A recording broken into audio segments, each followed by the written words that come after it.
That's it. Carré de sable avec Stéphanie Vandelac. Ben content que tu sois là, by the way, comme je te l'ai dit avant qu'on tape. Yeah. Parce que ça fait un bout qu'on se côtoie dans le milieu, mais en même temps, on n'avait jamais vraiment pris le temps de se jaser. Ouais, Puis. jamais. En fait, comme on a été dans la même pièce vraiment juste tout récemment, je pense, non? Ouais, au show de Dave Morgan, le show de musique. Vraiment une belle soirée d'ailleurs, là. Mais oui, c'est ça. Fait qu'on dirait qu'on se voyait de loin. Puis là, quand on s'est. En tout cas, moi, quand je t'ai vu, quand je suis arrivée, j'étais comme Ah, enfin! Puis là, on s'est assis ensemble, puis on a pu jaser après tout ce temps. Ah, j'ai fait la même chose. J'ai fait comme oh, cool, allô. Puis là, on s'est assis. Puis je pense qu'on était tous super nerveux de faire un show de musique, là. Mais oui, parce que ben c'est pas notre métier, non? C'est comme... Fait que je pense qu'on avait le stress de. C'est ça, c'était pour mettre les gens en situation. C'était pour Jam ton top 3. Ils ont fait un événement au Vert Bouteille au mois d'août où est-ce qu'on était plein d'invités puis on enregistrait tous comme une chanson. Mais toi, tu faisais de la bass, par exemple. Nous, on chante, mais toi, tu avais en plus ton instrument. En tout cas, c'était vraiment, en tout cas, c'était bien enivrant. Mais je pense qu'on a donné un bon show quand même. Oh, ouais, je pense que ouais. Qu'on a. Ah ouais, mais c'est ça le but. Puis tu sais, Dave a sorti des extraits, justement. Vous irez voir sur son Patreon ou sur son YouTube. Je sais pas où est-ce qu'il les a mis exactement, mais tu sais, ça sonne super bien. Puis c'est juste Dave un beau Morgan, trip de gang. Disons-le. Oui, voilà. C'était bien fun. Ouais, good job. Dave Morgan. Ouais, il met tellement de temps là-dedans. Là. Toi, tu le sais, faire un podcast, ça demande beaucoup de temps. Tu sais, t'as couple ouvert, puis c'est déjà, ça demande du temps puis de l'implication. Lui, il fait un podcast, mais avec un full band qui apprend des tunes, puis je veux dire, ça rapporte pas une scène. Là, non, c'est fou, là. Puis en plus, moi, c'est ça, là, pendant les semaines avant, j'arrêtais pas de texter comme telle tune, je suis pas sûre que je l'ai comme il faut. Je vais essayer telle autre tune. Puis là, c'était quoi? Là, j'étais, excuse-moi, je suis ben trop intense, là. Mais tu sais, à chaque fois que Tom partait pour une soirée d'humour, là, j'étais comme, oh yeah, c'est le temps que j'ai pour répéter mes tunes, pour jam ton top 3. Puis là, je textais Dave. Je suis pas sûre que je tâche sa bonne note, celle-là. Puis en tout cas. Fait que ouais, c'est ça demande full de préparation, son podcast. Mais oui, c'est ça, je trouve qu'on sous-estime parfois le temps que les podcasts peuvent prendre, tu sais. Puis aussi, au début, tu commences à faire ça, c'est un peu low-key, tu sais, dans le sens que tu fais ça avec les moyens du bord, puis tu fais « Ah, je vais me lancer un podcast », tu sais, en pensant que « Hey, j'enregistre 1 heure ou 2 par semaine, puis that's it », mais tu sais, il y a de la préparation. Tu sais, je veux dire, même si tu prépares pas tes entrevues de façon super exhaustive comme des acteurs studio, tu te prépares un peu nécessairement ou tu prépares des segments dépendant comment ton podcast est formé. Après, il y a toute la mise en ligne, du graphisme, du montage, de faire la promotion sur les réseaux sociaux puis tout. Puis tu sais, tu fais tout le temps, tu sais, je vais faire ça comme, je vais être sur l'ordi puis je vais gosser là-dessus. Mais tu sais, finalement, quand tu regardes le temps que ça te prend, c'est plusieurs heures par semaine. Là. Vraiment. Puis c'est pour ça que les Patreon, tu sais, font toute la différence, là. Puis c'est cool aussi parce que le monde, c'est surtout à travers Mike, en fait, ça part tout le temps de Mike, je trouve, là, qui installe de quoi, qui l'explique super bien, puis tout le monde catch, puis après ça, en dessous, on est capable de... Les gens sont comme sensibilisés à ça, puis sont comme, OK, je vais donner 2 puis 3 piastres pour vous aider parce que je comprends la charge de travail que ça demande, là. Ouais, mais en fait, tu sais, c'est super intéressant. Moi, je trouve le principe du Patreon, c'est que de vraiment comme qu'il n'y ait pas d'intermédiaire entre l'artiste producteur puis le fan qui veut consommer cet art-là puis qui est prêt à débourser un peu de sous pour ça. Moi, je trouve ça vraiment, vraiment cool parce que, tu sais, dans la structure de production traditionnelle, il y a tellement... Puis c'est correct, là, c'est pas nécessairement qu'il y en a une meilleure que l'autre, mais je trouve ça le fun qu'il y en ait une nouvelle qui existe, tu sais. Mais c'est ça, c'est que dans la structure traditionnelle, il y en a de l'intervenant, tu sais, puis des fois, ça peut rendre certains processus un peu lourds. Ouais. Fait que cette dynamique-là avec les Patreons, moi, je trouve ça tellement, tellement cool. Puis oui, en effet, c'est clairement Mike qui a défriché ça pour nous, là. On court sur le chemin qu'il a défriché, là, ben oui, puis on est bien heureux, là. Non, on va jamais... Moi, je pense qu'on va jamais le remercier assez pour tout ce qu'il a fait. Ce qui me fait rire, c'est que tout le monde qui était là avant, dans le sens où, tu sais, il y avait tellement de podcasts de techno, ça existait déjà, c'est juste que personne n'était tellement au courant, à part les vrais geeks. Puis le mec est arrivé, puis eux autres sont tous comme, ça fait 10 ans qu'on fait ça. T'es comme, ouais, mais t'es pas Mike Ward. T'as pas le following, genre. Ouais, c'est ça. C'est que là, c'est ça, Mike qui a amplifié ça avec toute la portée qu'il a. Puis aussi, tu sais, je veux dire, c'est plus artistique. Nécessairement, moi, je pense qu'un podcast humoristique, il y a vraiment une notion d'artistique là-dedans, là. Plus qu'un podcast, mettons, je sais pas, moi, si c'était deux qui parlaient de... Oui, c'est ça! Ouais. Ouais, peut-être il peut faire une couple de gags sur le fait que tu peux plus plugger tes écouteurs dedans, mais ça a quand même ses limites, j'imagine. Ouais, c'est ça. Après 5 minutes sur l'écran, là, t'es comme, ouais. Ouais. Exact. Tu pété la tienne, ouais, moi avec. Tu peux pas t'asseoir dessus, il plie. T'es comme, ben oui, si c'est un téléphone. Mais je trouve ça beau en même temps parce que c'est un médium super libre puis tout le monde peut comme y aller puis juste se triper, là. Puis là, je me demandais, toi, étant donné que, tu sais, on s'est jasé, mais je sais pas d'où tu viens. Tu viens de quel coin, toi? Je viens de Laval. Ah ouais, OK. Cette grande ville. Je suis née, j'ai grandi à Laval, tout près de l'hôpital, la Cité de la Santé, qui est au cœur de Laval. Quoi dire sur Laval? J'ai travaillé dans les grands piliers culturels lavallois, c'est-à-dire au Simons Scafo Laval, au Cosmodome et à la salle André Mathieu. Donc, je suis à l'affût de l'offre culturelle. Je rentre le Simons dans l'offre culturelle parce que Chilo Centre d'achat, ça fait partie de l'offre culturelle lavalloise, assurément. Ben sérieux, il est cool, le centre d'achat à Laval. Moi, des fois, j'y allais, là. Quand j'ai des shows, là... tu sais, j'ai des choses dans le coin, puis je suis parti trop tôt pour sauver du trafic. Des fois, je vais juste me promener là. Des puis petites conditions. Voilà, tout le monde est heureux. Moi, les centres d'achat, je trouve ça extraordinaire. Moi, j'aime beaucoup les centres d'achat. Mais tu sais, le Carrefour Laval, c'est un power centre d'achat. Mais les centres d'achat, tu sais, ceux qui sont faits sur le long, là, un peu les centres d'achat de quartier, là, que, tu sais, habituellement, tu peux accéder au commerce par l'extérieur, mais il y a comme juste un couloir intérieur avec, là, c'est les meilleures affaires, là, tu sais. Un magasin de souliers que tu sais vraiment pas comment il fait pour survivre, par exemple. Une vieille tabagie, puis une place où faire ton examen de permis de conduire, là, je les adore, ceux-là, là. C'est la meilleure affaire. Moi, en tournée, c'est là que je vais, là, tu sais, des corvettes cachées dans le coin d'un... À Alma, c'est à Dolbeau ou à Alma, il y en a un là, qui est au bout de la rue, là, puis c'est comme... T'arrives trop tôt, c'est juste ça que t'as à faire, là. Oui. Tu vas au centre d'achat, là. Puis il y a des merveilles. Ah ouais. Une belle chemise avec un gros 96 dans le dos. Tout est tout le temps un gros numéro dans le dos d'être beau. J'adore ça. C'est ça. Fait que Laval, quoi dire.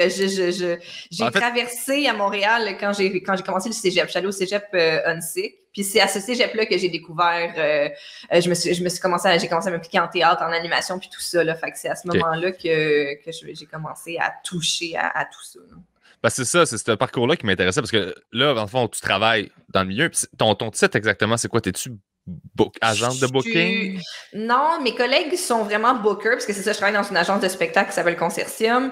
Moi, je suis directrice de projet, fait que je m'occupe beaucoup des artistes qui sont en autoproduction chez nous, c'est-à-dire qu'on épaule notamment Mike est sous ce modèle-là, là, c'est-à-dire que c'est lui qui se produit, qui finance son spectacle, mais moi, je dirige un peu l'opération puis je l'épaule là-dedans parce que faire de la paperasse, c'est plate, fait que je m'en occupe.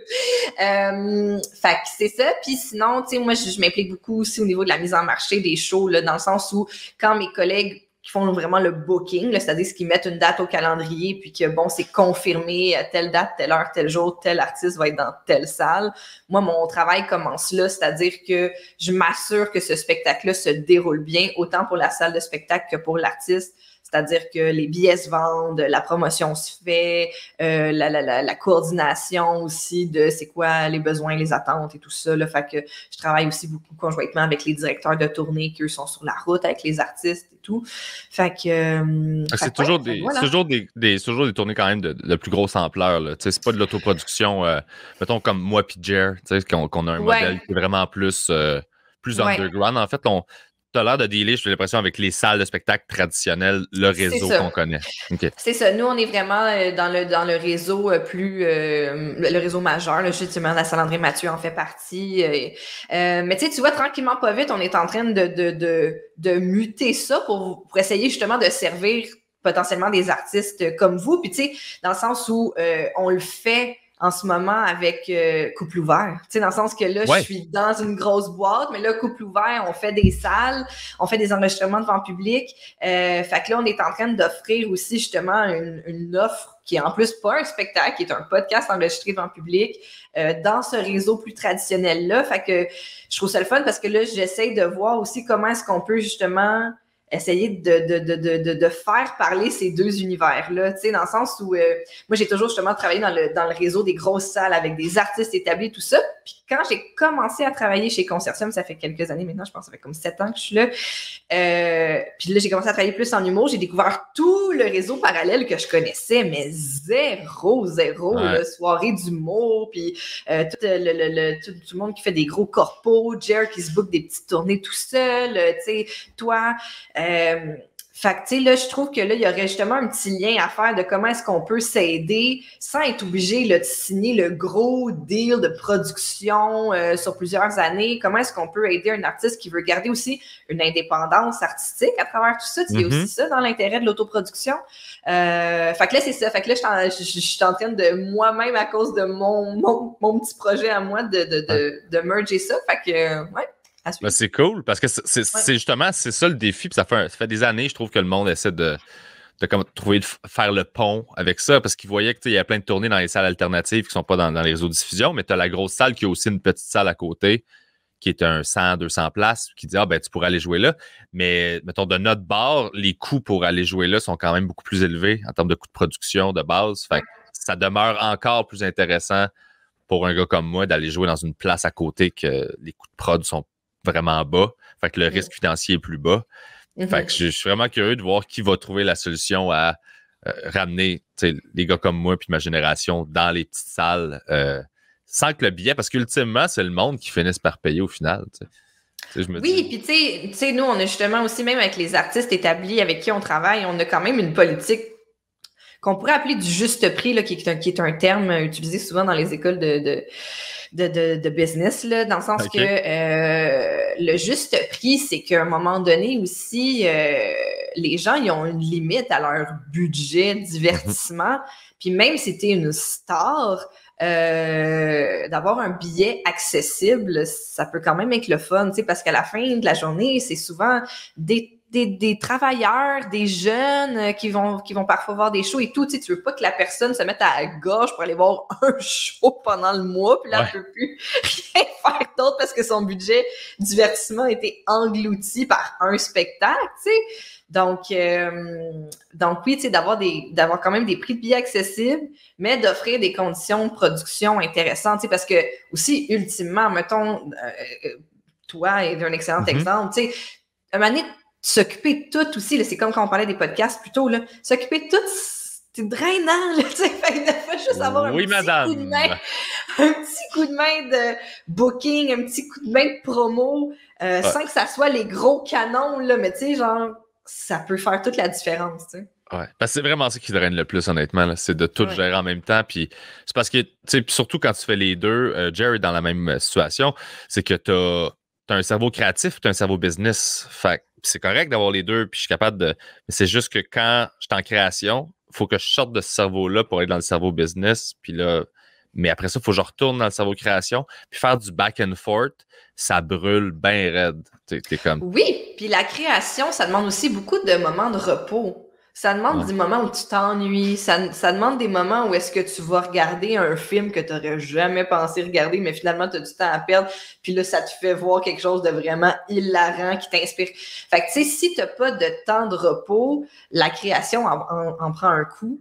Fait que, justement, tu sais, c'est là que vient le temps d'avoir une équipe. Mais tu sais, c'est ça, c'est le sweet spot aussi de quand est-ce que, tu sais, je peux me permettre d'aller me chercher, justement, de l'aide. Parce que, de toute évidence, les gens qui vont t'aider vont le faire pour un certain pourcentage ou dépendant de ton deal, là. Ouais. Mais, fait que c'est ça. Fait que c'est ça, mais sans que ce soit deux univers complètement opposés. Tu sais, maintenant qu'il y a des modèles hybrides à travers ça qui se développent, je trouve ça vraiment, vraiment cool. Tu sais. Vraiment, très nice. Puis toi, t'as-tu toujours voulu t'en aller en production ou ça s'est fait au fil du temps? T'avais-tu des aspirations à être en avant de la... Je savais pas que la production... Tu sais, moi, je viens d'un milieu... mes parents travaillent en ingénierie puis dans le domaine bancaire. Fait que moi... Puis tout ce que je connaissais sur le show business, c'était Céline et René. C'est tout. C'est tout! C'est genre... Ou genre Elvis puis le colonel Parker. Tu sais, tout le temps comme un artiste qui se fait tirer tout le jus du monde par un goon. Genre, c'est juste le seul modèle que je connaissais. Fait que j'ai commencé à découvrir comme les métiers entourant tout ça quand justement j'ai commencé à faire du théâtre, puis le metteur en scène avec qui je travaillais et l'assistant metteur en scène avec qui je travaillais se sont mis, tu sais, il y avait des carrières respectives dans ce domaine-là, plus du côté là, du théâtre que de l'humour, mais ça m'a quand même fait comprendre tous les métiers techniques qui étaient afférents à ça, puis après ça, tout le côté production, booking, direction de tournée, direction de programmation, direction artistique des théâtres. Donc, puis là, j'ai fait « Ah, nice! » Comme je savais pas que ça existait. Puis, ça m'a vraiment allumé parce que je suis vraiment tombée en amour avec le concept de faire un spectacle. Tu sais, pour moi, les spectacles, l'art vivant, c'est la chose qui m'a le plus changé et chamboulé dans la vie. Là. Moi, je trouve que c'est une des plus belles expériences au monde, aller voir un spectacle vivant. Là. Je trouve que tu apprends tellement au contact de d'autres êtres humains artistiquement dans ce cadre-là. Fait que je voulais faire ça, je voulais que d'autres gens vivent ça, je voulais contribuer à ça, mais je voulais pas nécessairement être sur scène parce que j'avais pas assez confiance en moi. Quand je faisais du théâtre, j'aimais ça, mais on dirait que j'aimais ça juste parce qu'on le faisait entre nous autres. Quand il y avait du monde après qui venait nous... Même si c'était positif, là, quand il y avait des gens qui venaient nous féliciter, j'étais comme... vous étiez là? C'est comme si... Ouais. il y avait des gens... Fait que, tu sais, la relation avec le public, tout ça, j'avais vraiment de la misère avec ça. Fait que je me suis dit, je sais ça, je vais travailler dans ce domaine-là, mais je vais trouver autre chose à faire. Puis j'avais vraiment aussi de l'intérêt, puis des skills en communication. J'étais sur les ordis depuis que j'étais toute petite. Fait que j'étais comme, tu sais, je pense que je peux contribuer tout à l'aspect comme marketing, communication, organisation. Puis je suis arrivée, ma première job, en fait, ça a été en salle de spectacle à la Salle André-Mathieu. Tu sais, au début, j'étais placière à la billetterie, tout ça, mais quand je suis montée dans les bureaux, c'était aussi le moment où la vente de billets faisait la transition entre les ventes en personne puis les ventes sur le web. OK. Fait que ça date un peu, mais... Genre, se pointer au guichet, aller acheter ton petit ticket, puis... Dans le temps, les gens faisaient la file, là. Ils lançaient la programmation à telle date au printemps, puis les gens faisaient la file dehors pour avoir les meilleurs billets possibles pour Jean-Marc Parent, puis bon... Mais là, c'est ça. Fait que là, le switch est en train de se faire. Tu sais, à chaque année, les statistiques de vente en ligne augmentaient et tout ça. Puis là, moi, je suis arrivée avec justement mes connaissances en web. Puis j'ai pu les épauler là-dedans. Fait que j'ai vraiment contribué à ça pendant que j'étais là-bas. Puis juste une petite side question avant de continuer. Toi, dans le fond, tu as été à l'intérieur de cette machine-là, côté billetterie. Les frais de billetterie. Oui. T'en penses quoi? Parce que souvent, j'entends que les frais sont super chers et tout ça. Ouais. Qu'est-ce qui explique ça? Parce que c'est souvent juste comme écrit frais d'administration, frais de billetterie, puis là, t'as genre un 14$ sur un billet de 22. Là. Sachez premièrement que acheter votre billet en personne ou au téléphone, c'est souvent moins cher au niveau du frais de billetterie qu'en ligne, parce qu'en ligne, t'as le frais qu'on pourrait appeler, mettons, ici le frais web, là, qui est vraiment, mettons, la plateforme en ligne qui cherche un frais pour cette transaction-là, qui supporte finalement la plateforme sur laquelle la transaction est effectuée. Fait que des fois, le frais va être coupé de moitié là, si tu achètes en personne ou par téléphone. Ce que moi, je trouve ironique parce que payer du staff, au final, je trouve ça plus cher qu'une plateforme en ligne, mais en tout cas, c'est la façon que le système a été bâti.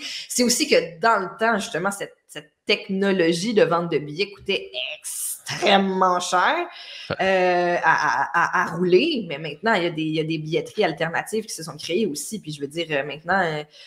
créer un système de vente de billets, oui, ça coûte des sous, là, lancer une plateforme de billetterie, mais ultimement, les technologies sont beaucoup plus accessibles qu'à la belle époque d'admission, tu sais. Donc, fait que c'est ça, mais ça reste un système qui est ancré justement dans des vieilles habitudes de frais plutôt chers, mais comme je dis, il y a d'autres plateformes de billetterie là, qui ont vu le jour, puis d'autres deals qui ont été faits, parce que c'est la salle qui a un deal avec le fournisseur de billetterie. Mm-hmm. Puis c'est ça, non, mais tu sais, oui, c'est cher. Oui, je pense que c'est un modèle qui peut être revu parce que ultimement, ça affecte le prix final du billet. Puis il faut penser aussi qu'il y a bien des gens qui sont payés, par exemple, à pourcentage sur le prix de billet. Mettons un auteur sur un show, tu sais, ce qu'on appelle des ayants droit sont souvent payés à pourcentage, l'agent de spectacle est payé à pourcentage, mais ce pourcentage-là il n'est pas touché sur le frais de billetterie. Fait que, tu sais, il y a eu vraiment beaucoup de discussions entre les salles de spectacle, les producteurs, les systèmes de billetterie. C'est des discussions qui ont toujours lieu parce que... Mais personne ne veut lâcher le morceau. Tu sais, tout le monde a sa petite pointe de tarte. Fait que personne ne veut nécessairement léguer quelque chose puis faire des moins de revenus. Fait qu'on peut comprendre que c'est... Changer quelque chose, c'est toujours difficile. Ouais. C'est aussi ce qui a motivé, je pense, bien du monde à s'en aller on the side avec des billetteries maison, des frais moins chers, booker une salle qui coûte moins cher, tu sais. Mais je sens, par exemple, dans cette espèce d'écosystème-là, les salles de spectacle qui sont comme, OK, comment qu'on fait pour qu'ils arrêtent, pour qu'ils viennent chez nous au lieu d'aller dans le bar du coin qui est super beau, qui a des installations super pro. Fait que, c'est ça, c'est que là, il y a un système en parallèle qui se crée, puis je pense que c'est comme toute chose, là, tu sais, quand un écosystème est déséquilibré, il y a là, ça brasse pendant une couple d'années, puis là, on va retrouver un certain équilibre, je crois. Parce qu'en effet aussi, tu sais, je veux dire, tu soulèves un bon point. Je pense que la pandémie a accéléré un changement qui est en train de se faire. Puis en ce moment, les gros vendeurs de billets dans les salles de spectacle, c'est des gens qui se sont vraiment démarqués sur le web en temps de pandémie. Tu sais, je pense à Pierre-Yves. Tu sais, c'est un excellent exemple. Tu sais, je veux dire, nous, couple ouvert, qu'on vende des billets en salle de spectacle, c'est complètement fou. Là, tu sais, je veux dire, jamais j'aurais pensé ça. Vous êtes sold out, là. Votre tournée est sold out. Ouais, toutes nos dates d'automne sont sold out là, à l'heure qu'on se parle. Fait que, tu sais, c'est extraordinaire. Fait que, tu sais, tu m'avais dit il y a 2 ans, tu vas enregistrer des podcasts devant le public. comme sous-écoute, là, mais dans des salles ailleurs qu'à Montréal. Voyons, tu sais, jamais. Fait que, tu sais, ça a été... C'est ça. Fait que ça, c'est complètement différent. Je pense pas que, tu sais, si j'avais aussi appelé dans un théâtre il y a 2 ans pour dire je vais faire un podcast avec mon chum devant le public chez vous. Et maintenant, on va prendre une date de Jean-Marc Parent en place. Merci, bye. Ouais, mais là, ils ont les chiffres, ils ont vu le succès de votre podcast en ligne, puis je veux dire, c'est indéniable. Ouais, c'est tellement bon. L'offre change, l'offre se diversifie. Moi, je trouve ça super stimulant. Tu sais, je dis pas que j'arrête pas de prendre Jean-Marc Parent en exemple, mais tu sais, je veux dire, Jean-Marc est là pour rester, puis c'est pour ça que c'est un exemple parfait. Là, tu sais. C'est juste pour montrer un modèle plus traditionnel versus ce nouveau modèle qui existe. Je trouve ça le fun parce que, justement, il y a une espèce de démocratisation aussi qui se crée, là. C'est-à-dire que tout le monde peut tenter sa chance, puis il y a différents chemins maintenant. On dirait qu'avant, il y avait un chemin, là, puis il fallait que tu fasses ton gala juste pour rire, puis là, si t'avais un hit, tu te faisais signer, non. C'est un chemin tout à fait légitime, mais c'est le fun qu'il y en ait d'autres, parce que si ce chemin-là te convient pas, après ça, tu sais, bon. Ben, tout a changé. Les hits de gala veulent plus rien dire non plus maintenant. Tu peux faire un hit, puis ça passe dans le beurre. Je veux dire, tout a perdu du poids, le web a gagné. Mais je veux pas, c'est qu'on a coupé un intermédiaire. Le web, c'est directement, c'est entre le public puis nous autres. Fait que c'est génial. Là. Je contrôle ça, puis ça a donné une voix à plein de monde qui, justement, était pas capable de... Les gatekeepers qui existaient ont moins de pouvoir qu'il y en avait. Fait que moi, je trouve ça écœurant, là. Mais là, toi, tu disais que tu voulais pas, tu sais, quand il y avait du monde qui venait te voir en théâtre, tout ça, t'étais comme, vous étiez là, ok, cool. Mais là, comment t'as dealé avec le succès de Couple ouvert puis l'attention que tu reçois, tu sais, qui est parce que t'es devant la caméra? T'as-tu une période où t'étais pas bien avec ça ou? La belle affaire, c'est que premièrement, j'ai vieilli, j'ai gagné de la confiance en moi. Tu sais, je suis plus la fille de 20 ans qui essaye des affaires puis que quand je me trompe, c'est la fin du monde. Tu sais. Okay. Là, j'ai maturé, j'ai évolué, j'ai gagné de la confiance en moi. Puis tu sais, je trouve, j'ai aussi, tu sais, moi c'est fou là quand je regarde les jeunes filles, les jeunes hommes être sur les réseaux sociaux. Jeune, moi j'étais comme je suis tellement contente qu'il n'y ait pas trop de traces de moi à cet âge-là parce que mes erreurs ne sont pas documentées. Thank God, je dis pas que je fais plus d'erreurs, mais mettons celle-là, je suis contente qu'il soit. Des vieux statuts. Il y a une fonction sur Facebook pour aller voir les statuts, genre tes plus vieux statuts là. De vieux parties, là. Mais tu sais, quand on prenait les photos avec des appareils numériques, là, je suis comme, oh my God. T'as-tu effacé? T'as-tu été effacé des affaires? Moi, j'efface plein. Là. Moi, mes réseaux sociaux personnels, il n'y a presque rien. Mon feed Instagram, tu peux pas reculer plus loin que 3 mois. Je suis tout le temps en train de faire du ménage. Quand le monde disait, un coup que c'est là, tu peux pas l'enlever, je suis comme, Non, non, non, non. Moi, je fais constamment du ménage. Mais non, mais j'ai des vieilles photos, mais là, c'est sur les comptes de mes amis, genre. Fait que là, je suis comme dans mes souvenirs, c'est comme une vieille photo taguée de 2008. D'ailleurs, j'ai une amie qui m'a écrit cette semaine, une amie de longue date, que ça fait vraiment longtemps que j'ai vu. Je parle d'un party d'Halloween dans l'épisode de Coupe ouvert avec Sam Cyr. Elle m'a envoyé les photos du party qu'elle avait sur son compte. Ça m'a bien fait rire. Bref, ça pour dire que c'est ça. Maintenant, la relation avec le public, tu sais, c'est ça. Fait que tu sais, j'ai maturé aussi à travers ça. J'ai aussi en le voyant avec les artistes avec qui je travaille. Tu sais, dans le sens que vu que ça fait quelques années que je travaille dans ce domaine-là, tu sais, nous au bureau, on en reçoit là du courriel de fans où j'ai géré des réseaux sociaux pour plusieurs artistes ou pas tant que c'est moi qui publiais, mais tu sais, je suis sur la page, je suis là pour s'il y a des campagnes publicitaires, tout ça, fait que je vois tout passer ou presque. Fait que ça m'a permis de m'acclimater avec ce qui se passait, comment que les fans aussi interagissaient avec les réseaux sociaux versus et les artistes. Puis jusqu'à présent, tu sais, globalement, je reçois beaucoup plus de commentaires positifs que une fois de temps en temps, un gars random me fait un DM vraiment bizarre. Ouais. Fait que, mais pas nécessairement, je dis pas ça parce que pas sexuel, mais tu sais, je veux dire, une insulte ou t'es un mouton ou toi tu penses t'es de même, mais au final, en tout cas, là, tu cliques sur le compte du gars puis tout ce qu'il fait, c'est publier des photos de cocottes de weed, là, puis là, je suis comme, ok, monsieur. Ouais, c'est ça. Fait que globalement, c'est vraiment positif, puis même que je ne pensais pas que ça allait être aussi positif, justement, vu qu'avant, je vivais plutôt mal ce lien-là, je le comprenais mal, dans le sens où ça m'a vraiment touchée, moi, qu'il y a des gens qui nous écrivent, puis encore à ce jour, il y a des gens qui nous écrivent pour dire que, genre, ils passent des belles journées parce qu'ils nous écoutent au travail ou ils ont hâte de nous écouter en arrivant à la maison, ça fait une belle soirée, ils rient, ça leur fait du bien, ils étaient un petit peu déprimés avec la pandémie, tout ça, puis ils nous écoutent, puis je suis comme... Ça, c'est juste me dire, hey, une personne a passé une belle soirée grâce à moi, je trouve ça vraiment cool. T'sais. Je pense que les gens ne comprennent pas l'impact de ça aussi. Je pense que c'est un type de personnalité qu'il faut que tu ailles. Je me reconnais dans ce que tu dis, j'ai la même chose. C'est toujours plaisant de faire, ben moi, je fais ce que j'ai le goût de faire puis ce que j'aime. Puis, ultimement, en collatéral, il y a quelqu'un à qui ça résonne d'une super belle façon pour X raisons. Puis, il y a quelque chose de vraiment le fun de savoir que tu as un impact positif sans que ce soit nécessairement l'intention de départ. C'est juste... Exact. Tu sais, c'est ça. Nous, on a du fun avec un invité. On ouvre les micros puis on déconne. Ouais. Si ça te fait plaisir puis tu ris avec nous, c'est vraiment cool. Puis si t'aimes pas ça, on passe à autre chose. Qu'est-ce que je te dis? Mange la merde. Ah ouais. Mange la merde. Faut être capable de dire mange la merde. Je trouve que c'est un peu ça aussi. Tellement. Je trouve que le web a une attitude de... Il y a beaucoup de gens sur Internet. Tu sais, l'attitude le client est roi d'un magasin. Ben, sur Internet, les gens apportent ça des fois. Puis là, t'es comme, non. Pas ici, là.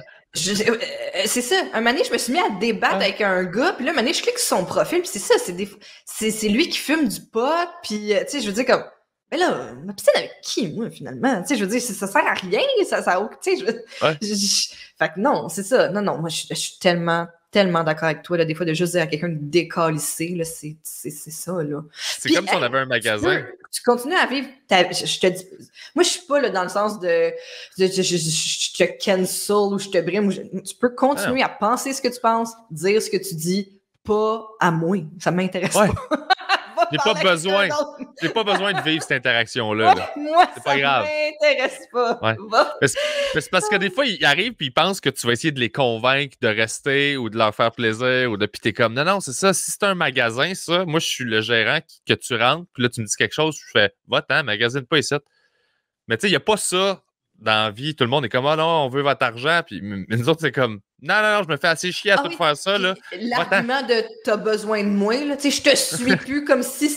Il y en a du monde sur la terre, là, tu sais, je veux dire, je peux me passer de toi, monsieur. Là. Ouais, je pense qu'on va survivre. Mais ça te donne un indice de la grosseur de l'ego de cette personne-là qui est comme moi, je m'en vais. Là, t'es comme... Oui, c'est ça. Oui. Au revoir. Ouais. Moi, ce que j'aime, c'est quand je vois les statuts de hey, j'ai fait du ménage dans mon Facebook, si t'es encore là, genre, c'est correct, c'est cool, tu sais.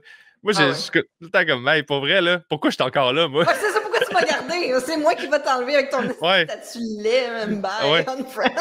Genre, le club de moi est formé. T'étais comme, non, je veux pas être dans ce club-là. Privilégié. Ouais, c'est ça. Je suis membre de ce club. Ouais, c'est ça. Non, je vais prendre une pause de Facebook. Prends-la ta pause, annonce-moi-les pas, là.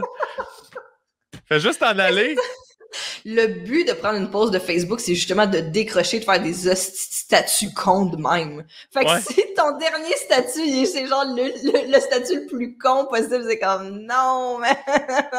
Genre, tu comprends même pas ce que tu essaies de faire toi-même. Il n'y a rien qui marche là-dedans, là. Alors. Je suis vraiment d'accord. Ah, mais écoute. Puis Tom me disait que. Thomas Levac me disait que. Ben, en fait, j'ai fait un podcast avec un comédien live, puis il me disait arrêtez de nous écrire, on n'est pas un couple ouvert pour vrai. Oui. Mais ça me fascine, j'en ai parlé. J'ai fait sous-écoute en fin de semaine, puis j'en parle aussi. Le monde qui prenne le titre au pied de la lettre. Puis le pire, c'est que j'ai pris ton podcast en exemple. J'ai dit, PB, là, il est pas dans un carré de sable en train de faire des petits châteaux avec son invité, là. C'est pour illustrer qu'on joue ensemble pendant une... Tu sais, je dis comme... Ouais.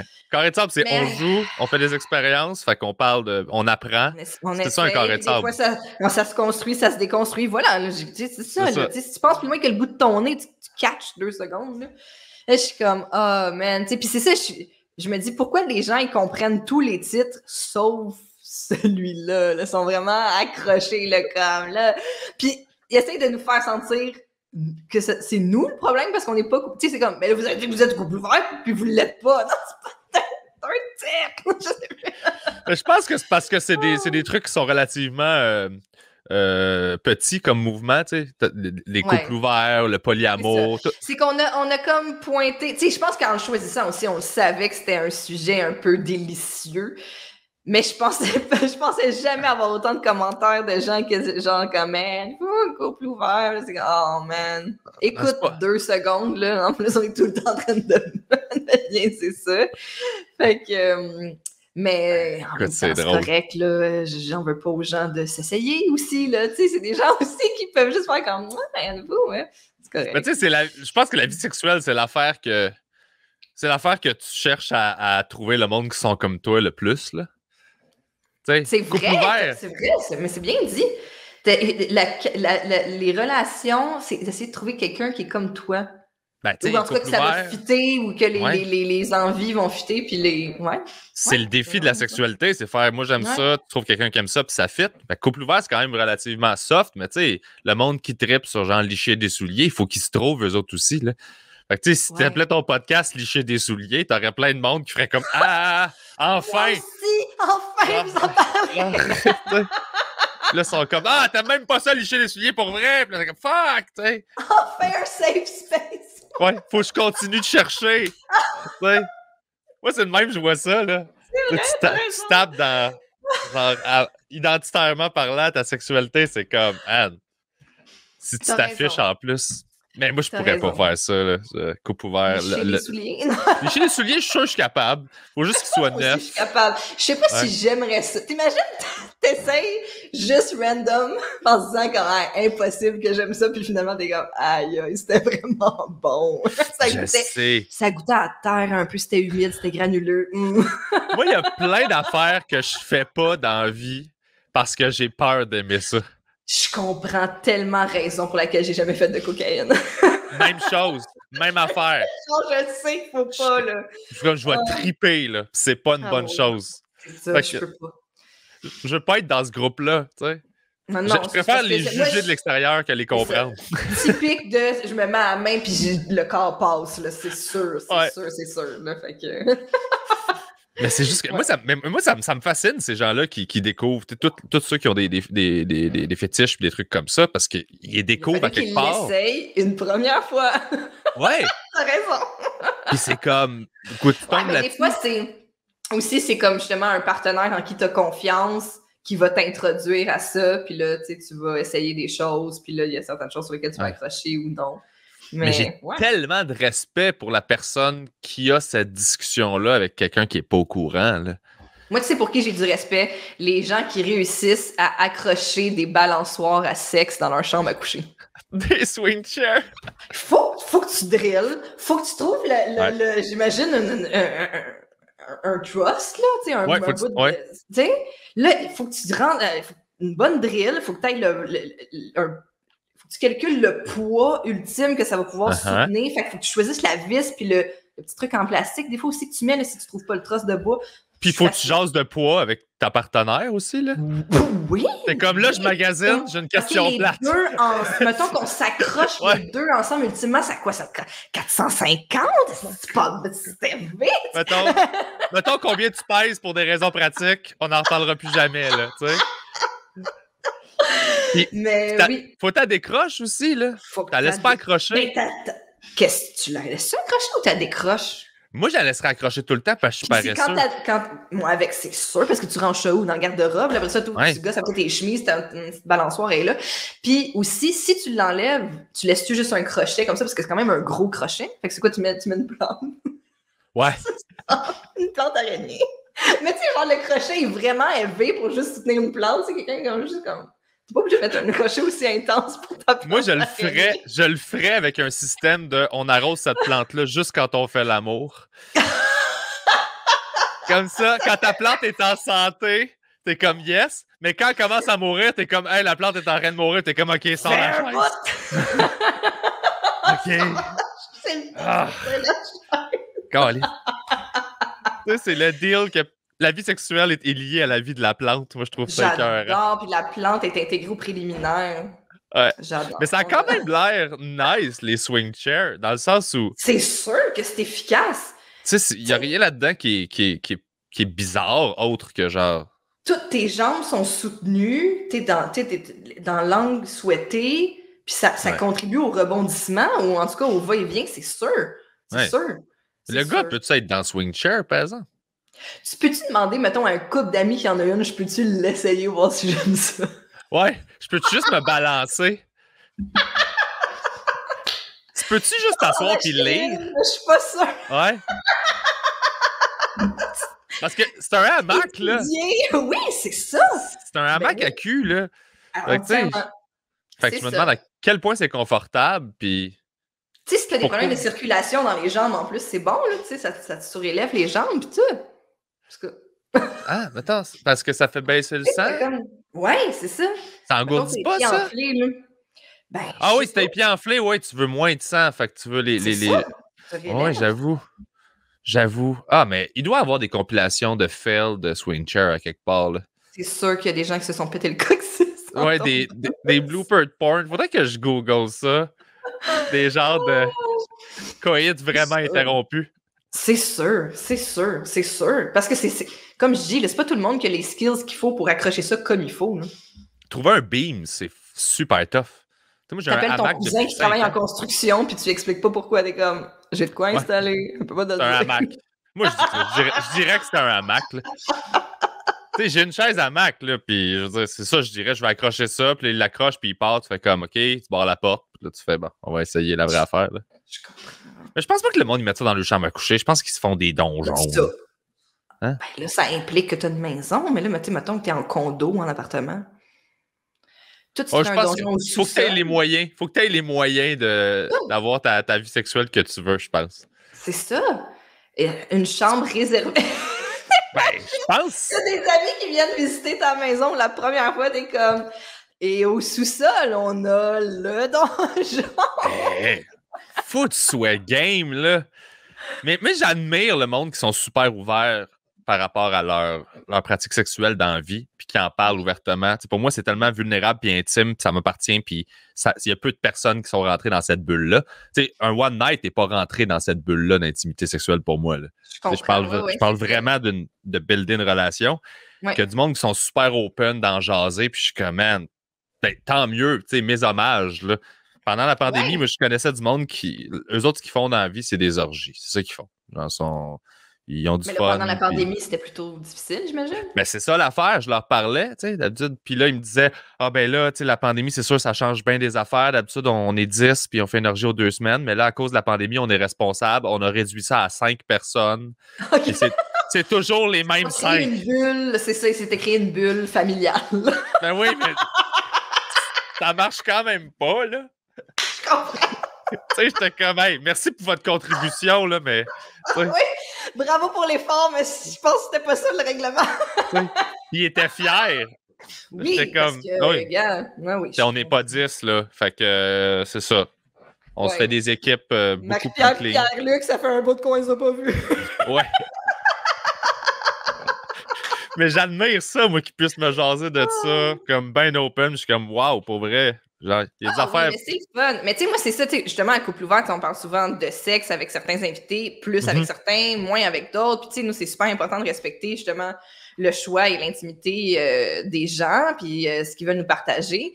Mais, tu sais, je trouve que, justement, on peut en parler de façon amusante et agréable, tu sais. Puis, justement, il y a des gens que eux, ils aiment moins en parler, mais ils vont vouloir écouter parce que, justement, ça les intéresse, mais ils n'osent pas trop en parler. Fait que, tu sais, ça, je trouve ça vraiment, vraiment cool. Je trouve ça cool aussi, d'autant plus que, tu sais, avec tout ce qu'on a vécu dans le milieu récemment par rapport au MeToo et tout ça, de ramener le fait que le sexe ou les relations intimes, les relations amoureuses, ça peut aussi être quelque chose de vraiment amusant. Mais tu sais, à la base, ça devrait aussi être c'est supposé être ça, là. Ouais. Fait qu'on peut en rire, qu'on peut s'amuser avec ça, qu'on peut en discuter de façon débridée, de juste d'échanger là-dessus. Je trouve ça cool. Tu sais, ça ramène le léger de la chose. Là, on a de besoin. Puis couple ouvert, justement, là, y a-tu une intention de départ, un thème? Y a-tu comme un angle précis de on essaie de faire ça? Tu sais, même si c'est pas affiché full pin? Ben, tu sais, dès le départ, on savait pas trop quelle tournure ça allait prendre, mais rapidement, ça s'est installé. Puis ça s'est installé parce que finalement, on parle de ce qu'on connaît puis de ce qu'on aime. Fait que, tu sais, moi puis Tom, sur quoi on tripe? On parle d'art, on parle de notre domaine, on parle de culture, de divertissement, de tout ce qui est justement domaine de l'humour, domaine cinéma, télé, tout ça, la littérature, la culture populaire, parce que c'est ça qui nous branche, c'est ça qu'on aime.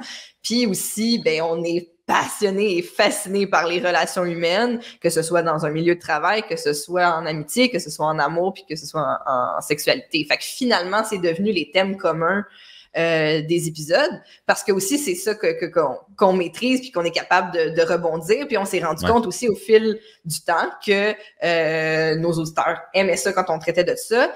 Puis les invités qu'on accueillait et s'amusaient aussi dans ça. Puis comme je te disais, tout le temps dans une certaine mesure, de certains sont super à l'aise d'en parler, d'autres moins, d'autres on va parler plus du domaine, d'autres on va parler plus de relations ou tu sais. Tu respectes ça bouge. Ouais, vraiment, mais c'est super important parce que tu sais, le but, au final, c'est d'avoir du plaisir avec l'invité puis que ce plaisir-là se communique à l'auditeur. Puis le but ultime, c'est pas juste le plaisir, mais c'est vraiment rire puis de faire rire les gens. Fait que même si on traite, tu sais, même si parfois, vu que c'est des sujets, ben, comme n'importe quel sujet, il peut y avoir des trucs plus délicats, un peu plus lourdeaux. Le comic relief, il est pas trop loin, là, tu sais. Le but, c'est pas de l'opinion, c'est pas de réinventer, c'est vraiment d'échanger puis de s'alléger d'alléger tout ça avec l'humour, tu sais. Ouais. Ben, puis Tom, faut lui donner le crédit, là. Tu sais, moi, j'ai fait l'école de l'humour avec Thomas, fait que je le connais depuis longtemps, là, puis c'est le meilleur pour juste aller trop loin rapidement. Oui, c'est ça. De voir un cadre puis de faire dessus. Puis c'est parfait, c'est ça qu'il faut faire. Moi, je préfère de loin quelqu'un qui fait ça que quelqu'un... Tu sais, puis faire ça puis se tromper, j'aime mieux ça que de juste être dans l'inaction ou dans les petits pas et tout.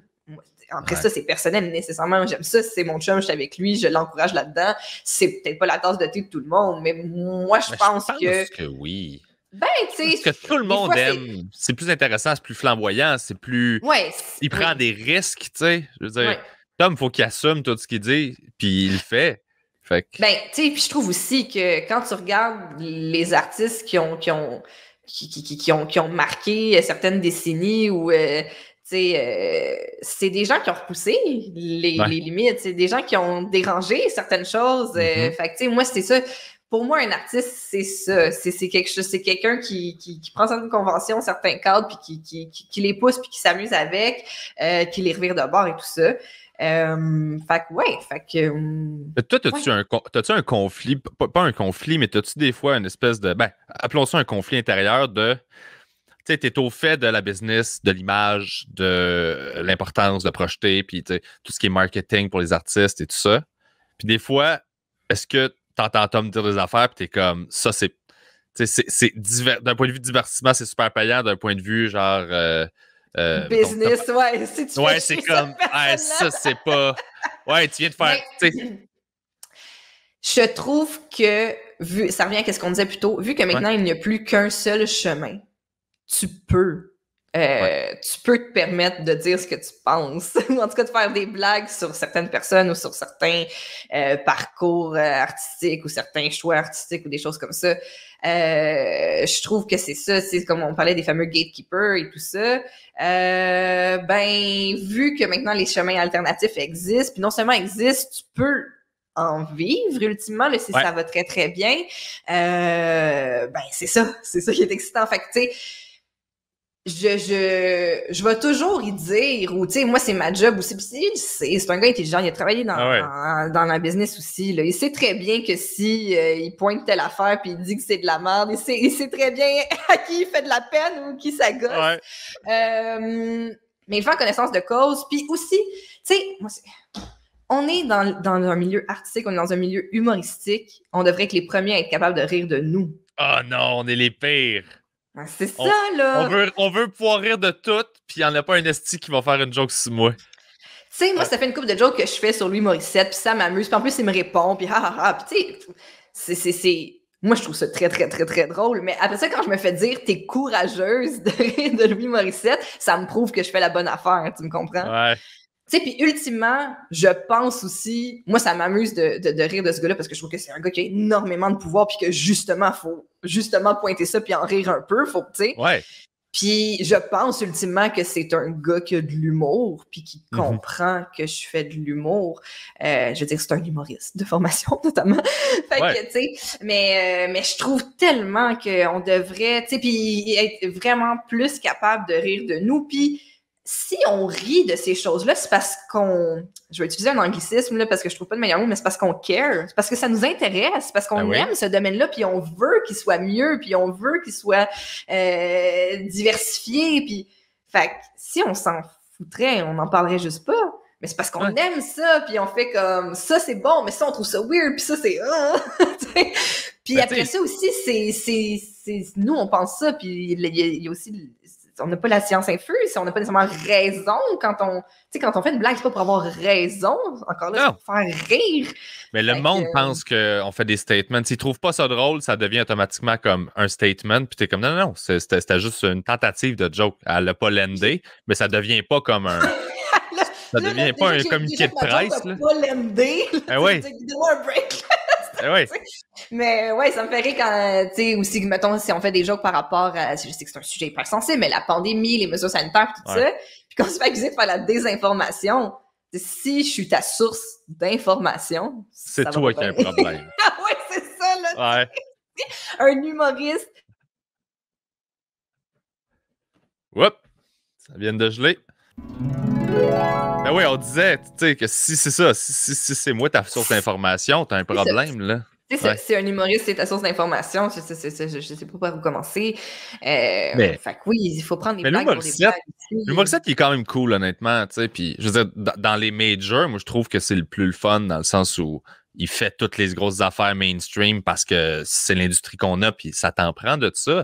Mais quand il y a une chance, il essaie de sortir un petit projet plus artsy, puis il essaie de prendre un risque de plus. Fait que je trouve que c'est quand même ça me dérange pas qu'il soit là où il est, tu sais, moi, tout ça, je trouve ça quand même cool. Bien entendu que ça me dérange pas que je sois là où il est. Non. Mais c'est amusant. Tu sais, je veux dire, c'est un gars qui a tellement de pouvoir puis qui est une grosse bête médiatique, mais bien entendu que on peut s'amuser avec ça, tu sais. Je pense, comme j'ai dit, je pense qu'il comprend bien. Je pense qu'il comprend bien sa position. Puis je veux dire, comme j'ai dit, c'est un humoriste de planche dès le départ qui faisait la même affaire, tu sais. Fait que ça me fait rire aussi quand tu disais, Guillaume Lepage, tu sais, on s'amuse aussi beaucoup avec les réseaux sociaux de Guillaume Lepage au podcast. Il y a du monde encore là qui me dit « vous riez de Guillaume Lepage. » Ben oui, il faut bien rire un peu de Guillaume Lepage. Qu'est-ce qui va se passer? T'sais, il va faire quoi? Il m'invitera pas à Tout le monde en parle. Je suis jamais allé. J'irai jamais. Là. Je suis déjà ça, c'est dans l'optique où j'aurais peut-être une chance. Je sais. Tu sais, c'est tout le temps aussi je vais brûler le pont qui n'existe pas. Ouais. Mais on a ça, des fois, de penser qu'on a on a des liens avec tout le monde parce que le milieu est petit puis on peut rejoindre tout le monde. Puis t'es comme, non, je travaillerai jamais pour cette personne-là, anyways. Puis... Aussi, je me brûle le pont de tout le monde en parle parce que j'ai fait une coupe de jokes sur ses statuts Twitter un peu comiques. Ça veut dire que, je veux dire, ben finalement, ça m'intéresse pas d'aller à ton émission. Comment tu choisis le monde? Si le fait que j'aille fait un gag là-dessus brûle à jamais un projet avec toi, je veux pas faire de projet avec toi. Ouais. Ah, mais il y a un niveau. Il y a d'autres avenues qui existent. Fait que justement, tu sais, avant, c'est comme, hey, je peux vraiment pas me permettre de brûler ce pont qui n'existe pas encore. Maintenant, c'est comme, tu sais, comme je dis aussi. On va faire d'autres choses. Oui, je vais faire autre chose. Ouais. Là, si ça vient en vieillissant, je pense. Ça vient avec l'expérience puis l'âge de pas capoter puis pas. Tu sais, en début de carrière, moi, je faisais pas les mêmes choix que je fais aujourd'hui. Parce qu'aujourd'hui, je comprends que je fais comme, ah non, mais ça, c'est pas grave, ça n'a pas d'importance. Puis ça me tente pas, je vais me faire chier. Puis. Tu sais, TVA, je travaille pas pour TVA, moi je travaille jamais pour eux autres. J'ai aucun intérêt à travailler pour eux autres, puis ma carrière a toujours bien été sans eux. Fait que je peux dire non, tu sais. Dire non, c'est un luxe. Tu sais, c'est ça, c'est que justement, tu as développé des projets parallèles qui te permettent de dire non à certaines opportunités avec lesquelles, mettons, tes valeurs sont pas alignées, tu sais. Fait que, mais tu sais, ça, c'est précieux, là, c'est comme on dit, c'est tout récent, là, qu'on peut justement se On a du fuck you money. Là. Ouais! fait que c'est ça. Puis tu sais, je pense aussi là, que ça ramène aussi à... Quand tu fais une blague sur quelqu'un, là, c'est pas parce que t'es contre l'entièreté de cet individu et de son œuvre. Tu peux facilement rire de quelqu'un en toute amitié puis en toute rigolade. Là. Si je fais une joke sur toi, puis après ça, tu me parles plus de la vie. Tu sais, je veux dire, c'est pas... Faut prendre une blague pour une blague aussi, là, tu sais. Il y a une différence entre, mettons, le niveau de joke que vous allez faire sur Louis, des trucs de même, versus, mettons, ce que Sexe Légal va faire à TNM avec Véro et Louis les Morissette, où là, on est beaucoup plus dans de l'attaque, puis dans du, tu sais, c'est beaucoup plus virulent ce que les autres vont proposer comme joke. Fait c'est sûr que le ton, il est pour quelque chose aussi. Là. Si son temps que c'est playful, puis c'est juste dans le jeu, puis dans le plaisir, c'est une joke, ça devient inoffensif, ça devient juste comme je te pique un peu, mais je suis espiègle, puis je suis coquin. Mais si c'est en dessous, c'est soutenu par comme une réelle arme là, de genre je joue mépris. C'est comme là, c'est pas le même niveau, tu sais. Je suis pas au courant de tout ce qu'ils font, de comment ils font du côté de TMN. Mais tu me niaises. TMN, ouais, t'as raison. Ouais. Mais le contexte et l'intention, comme disait Mike dans son discours d'Olivier, tu sais, le contexte et l'intention, donc contexte humoristique. L'intention, c'est de pointer que moi, ça, ben, je trouve pas ça si bon que ça, mais après ça, est-ce que je veux complètement détruire cet individu? Ben non. Non, là. Vivre et laisser vivre, là. De la même façon que je veux pas. Moi, c'est un peu de même, je le vois. C'est la même façon que moi, je veux pouvoir faire ce que je veux puis le faire comme je veux le faire. Ben, je te calisse patience à toi aussi, là, même si tu fais pas quelque chose que. Dans le sens où. Je t'accorde le droit que je m'accorde. Fais des affaires comme tu veux, tu sais. Puis... Bien dit. Ouais. Puis il y a bien du monde aussi, je trouve que, je sais pas si ça t'arrive, mais il y a bien des gens, des fans souvent qui viennent, puis ils veulent te dire qu'ils aiment ce que tu fais, mais pour comme montrer à quel point ils aiment ce que tu fais, ils vont te dire tout ce qu'ils haïssent pour comme donner de la valeur à ce que tu fais. Puis je suis comme, c'est mes amis, là. Oui, c'est ça. Moi, le monde qui me dit, en tout cas, t'es vraiment plus drôle que Thomas, puis je suis comme, c'est pas ça. Puis je dis pas, mettons, toi, dans ton goût, personne X, c'est ça que tu trouves. OK, cool, mais pour quelqu'un d'autre, il va dire, hey, moi, là, quand Tom il fait des affaires avec sa blonde, ça me parle moins, puis j'aime vraiment mieux quand il fait ses trucs tout seul. Tu sais, c'est pourquoi tout le temps aussi comparer, puis en opposition, exactement, ou ranker le monde. Tu sais, les deux peuvent exister, puis toi, tu trouves plus ton compte ailleurs. Puis ça me fait pas plaisir quand tu me dis que tu m'aimes mieux que... Tu sais, moi, je le trouve très drôle. Ouais, c'est ça. C'est qu'ils savent pas que tout le monde est ami aussi, puis qu'on se respecte, même si on n'aime pas nécessairement le style de l'autre personne. Puis c'est ça que j'explique souvent aux gens. C'est pas parce que tu donnes quelque chose à quelqu'un que tu enlèves quelque chose à quelqu'un d'autre. T'es pas obligé d'enlever de l'amour à Thomas pour m'en donner, tu sais. Il y a assez d'amour pour que tout le monde en aille. C'est pas grave. Ouais, exact. Puis ce que j'explique, tu sais, les gens, mettons, qui ont un style différent du mot du mien, qui est plus grand public ou whatever, puis Puis là, il y a quelqu'un qui va comme chier là-dessus en espérant que j'embarque dans le bateau de « Ah oui, c'est vrai que c'est de la merde. » Je suis comme « Ben non, parce que les gens qui trippent là-dessus puis qui vont le voir en show puis qui aiment ça puis qui ont du fun, il y aurait sûrement pas de fun à mon show à moi. » Puis ces gens-là méritent de rire aussi, là. Fait que lui divertit eux. Fait qu'il a sa place autant que moi j'ai ma place, là. Fait que c'est pas correct parce que moi, je ferais pas plaisir aux gens qui rendent heureux. Puis ils méritent d'être heureux autant que n'importe qui, ce monde-là. Fait que, tu sais, ça relativise tout le... Genre, c'est juste différent, puis c'est correct, tu sais. Mais on n'est pas tous... Mais je trouve que la culture du podcast aussi, que je pense que Mike y est pour beaucoup, encore une fois, on s'invite sur nos podcasts mutuels parce qu'on se met en lumière, puis on a envie de donner du temps, de la lumière, puis un micro à plein de gens, puis on a envie d'échanger avec les autres, puis de se passer des POC. Tu sais, parce que justement, si le réseau traditionnel ne passe pas de POC, ben on fait s'en passer entre nous autres des POC, puis puis ta lumière n'envole pas à moi. Là, je trouve que c'est vraiment une façon désuète de penser, là, tu sais. Tu sais, le principe de la découverte de l'année, ou tu sais, c'est l'année à qui? Mais ça peut être l'année à plein de monde pour plein de différentes façons, tu sais. Check les rapports d'impôts, tu sais. Ta découverte de l'année, des fois, ça n'a pas le rapport d'impôt qui back dans le hype que tu lui donnes. Là. Les T4, ils utilisent pas ça. Ça devrait être ça. Ça devrait être ça, parce que des fois, t'es comme, man, ça back zéro, là. Genre, les Oliviers, ça devrait être la découverte de l'année. Ça devrait être genre, sors les T4. C'est qui que... OK, bon, ben c'est toi la découverte de l'année. Ouais, mais... Ouais! C'est parce que c'est lui qui fait le plus d'argent. C'est ça. C'est sur quel critère c'est drôle en crise, par exemple. Sors tes T4. C'est parce que des fois, ça reflète pas en toute la réalité, tu sais. Puis, j'ai été chanceux. Puis, tu sais, bon.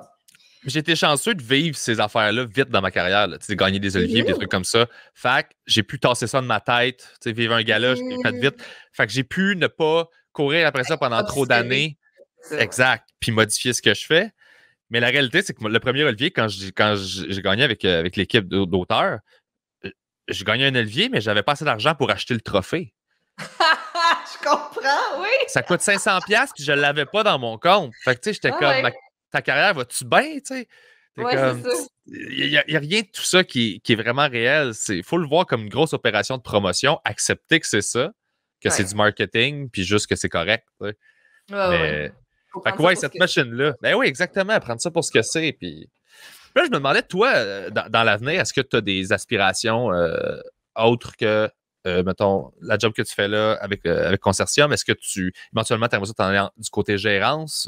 T'aimerais-tu ça devenir productrice? Y a-tu quelque chose à quoi t'aspires?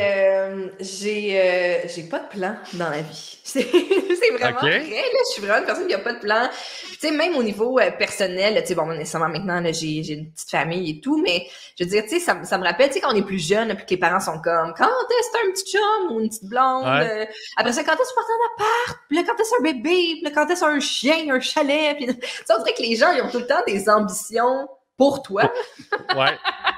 Mais, moi, on dirait que je me suis jamais mis de plan. À chaque fois que j'ai essayé de m'en mettre un, tout ce que ça faisait, c'était m'angoisser.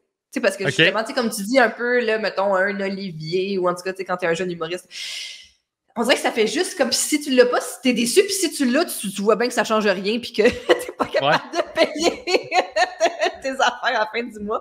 Mais, fait que c'est ça. Fait qu'on dirait que j'ai arrêté de faire ça parce que je me disais, je le fais pour qui? Parce que je le fais pas pour moi, parce que finalement, moi, ça m'angoisse. On dirait que je le fais pour rassurer les autres.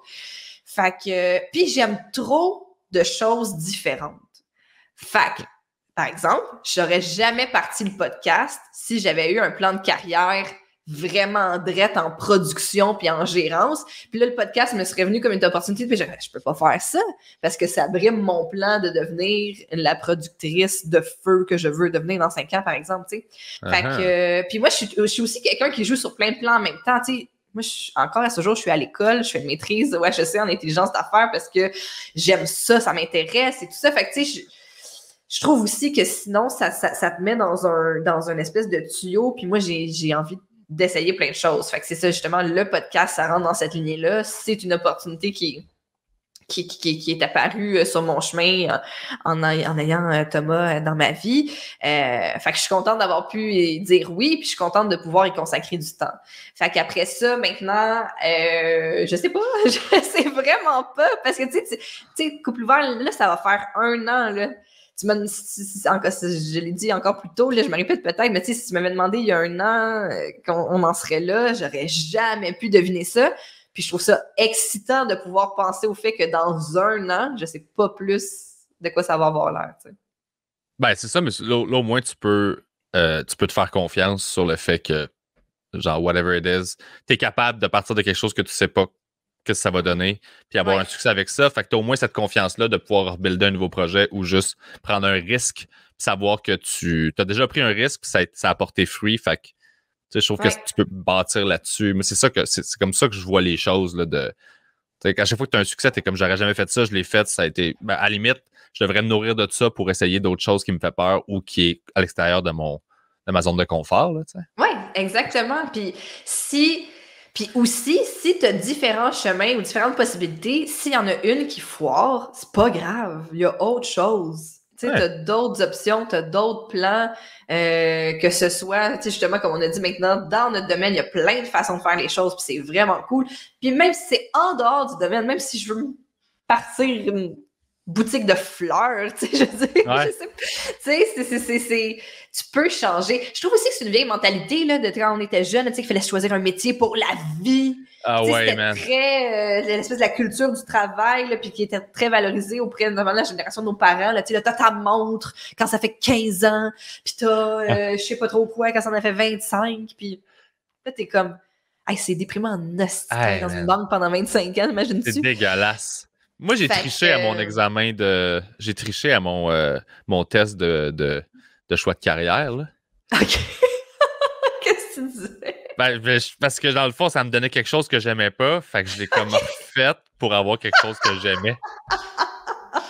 Je comprends. Fait que j'étais comme cool, parfait, là, ça, je suis correct avec ça. T'sais. J'ai fait comme c'est de la merde, ce test-là. Là.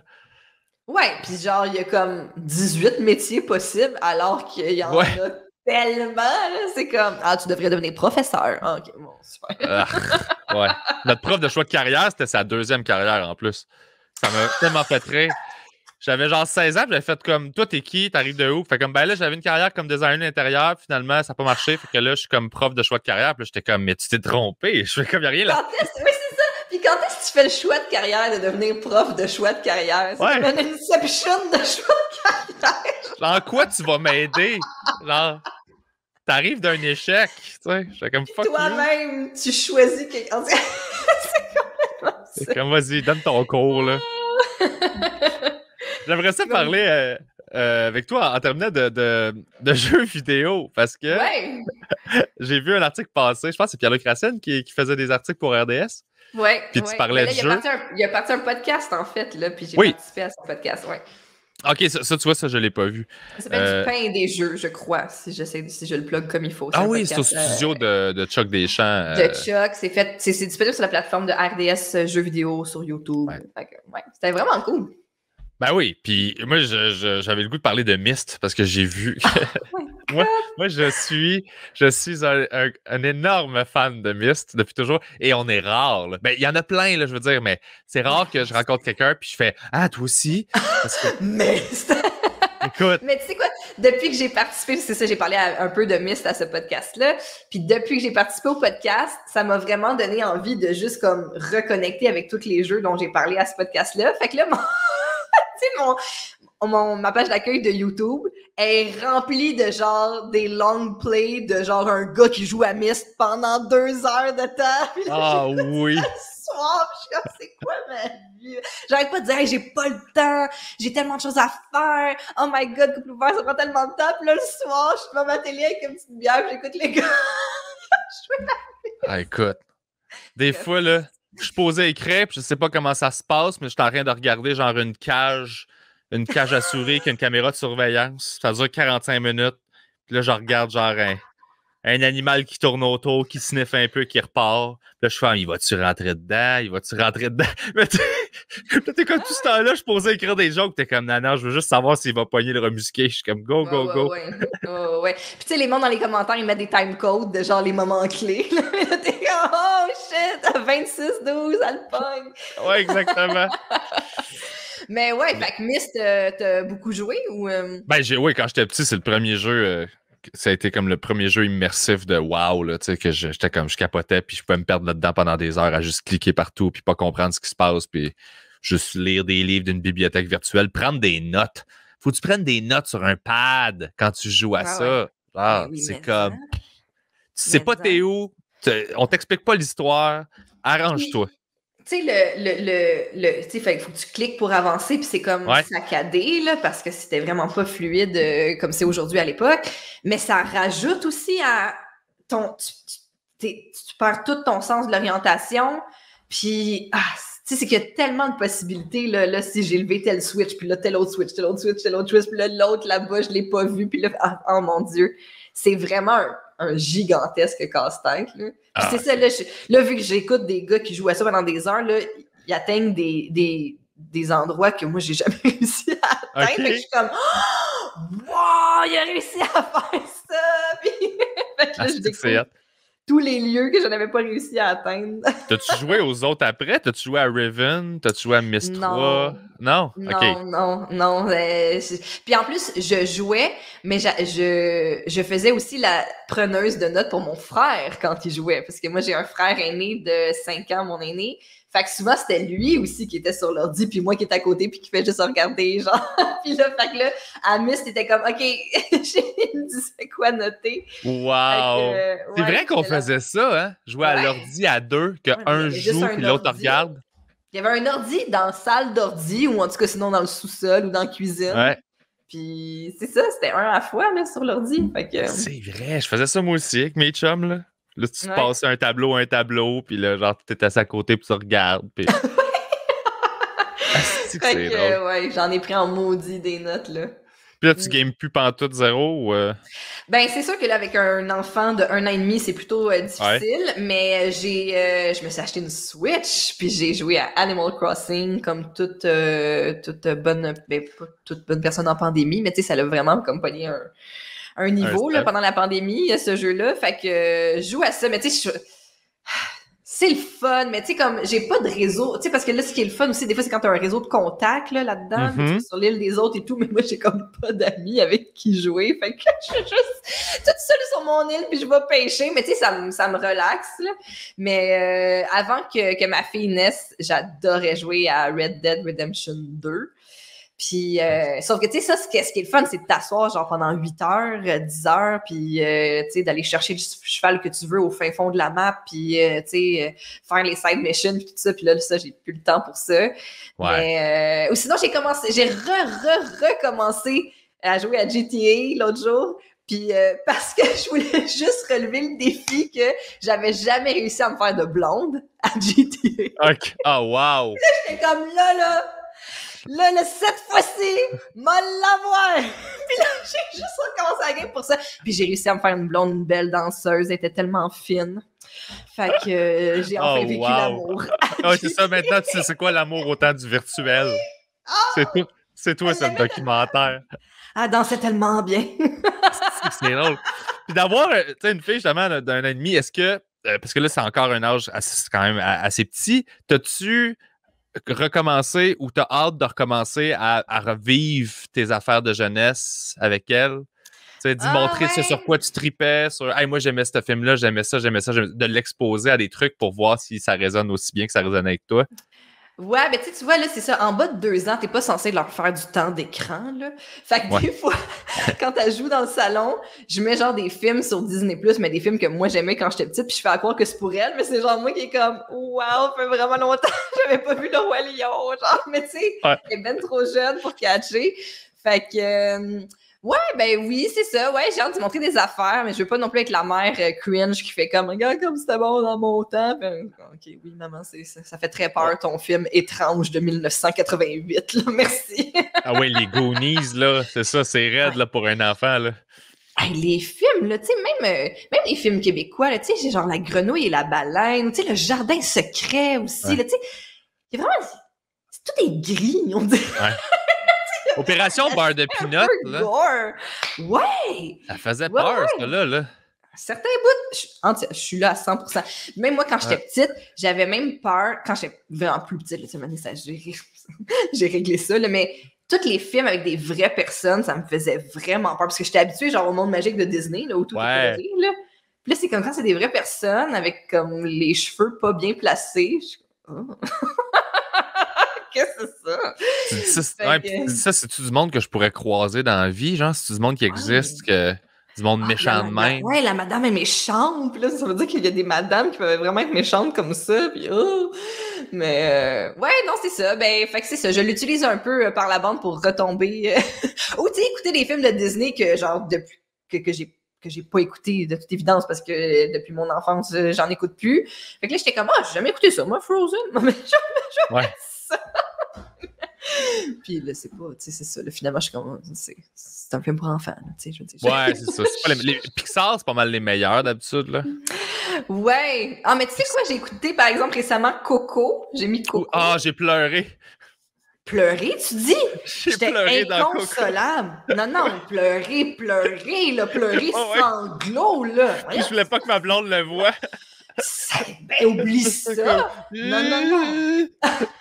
Hey, ah ouais.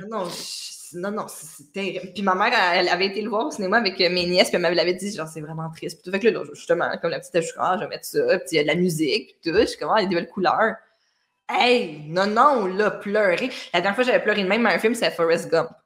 Forrest Gump, je pleure tout le temps. Puis je le sais, là, quand il va sur la tombe de Jenny. Ouais, je peux pas. C'est ça. Moi, mon film de broyage, ça n'a pas rapport, mais c'est Interstellar. Ouais, ok, ouais. J'ai 3 moments dans le film, je pleure tout le temps. Genre, je le réécoute, là, puis je suis comme, je le sais que ça s'en vient. Des fois, j'en ai besoin. Ouais, c'est ça, je comprends. Ça fait sortir la valve à casse aussi. Ouais, j'ai besoin de mon Interstellar. Fait que là, j'étais comme, j'ai 2h40, parfait, on va aller purger ça. J'ai 2h40, une boîte à Kleenex, pas pour les raisons que vous pensez. Puis juste non. Ah non, il n'y a pas une porn qui peut accoter ce que je vis avec Interstellar. Des émotions puis de la science-fiction, je suis comme, hey, cherchez-moi pas, je vais me perdre ici. Ah ouais. Fait en terminant, ben là, écoute, on va plugger tous les trucs que vous faites. Évidemment, t'as Coupe Ouvert qui va super bien. Le Patreon, qu'on invite les gens à aller s'abonner. La tournée qui est déjà sold out. Y a-t-il des dates qui vont se rajouter, j'imagine? On va rajouter des dates après Noël. Donc là, comme tout notre booking aussi, studio et live est fait pour l'automne. Tout ça, c'est complet. Merci à tout le monde qui vient nous voir d'ailleurs. On a vraiment hâte de voir tous les gens. Mais c'est ça, on va annoncer d'autres dates après Noël dans d'autres salles, dans d'autres théâtres, dans d'autres villes. Fait que ça risque d'être vraiment cool. Sinon, on a nos amis du podcast Trash Talk qu'on a déjà fait, moi et Tom séparément, et un épisode ensemble. On va le refaire ensemble devant public le 23 octobre chez Ernest. Fait que podcast vraiment excellent aussi, d'ailleurs, si vous aimez les films, justement. Fait qu'on fait ça cet automne. Puis sinon, suivez-nous sur nos réseaux sociaux pour savoir ce qu'on pense de Louis Morissette. That's it. Merci beaucoup. Je suis super content d'avoir pris le temps de te jaser. Merci pour l'invitation. C'est très gentil. À bientôt. Anytime. Yes.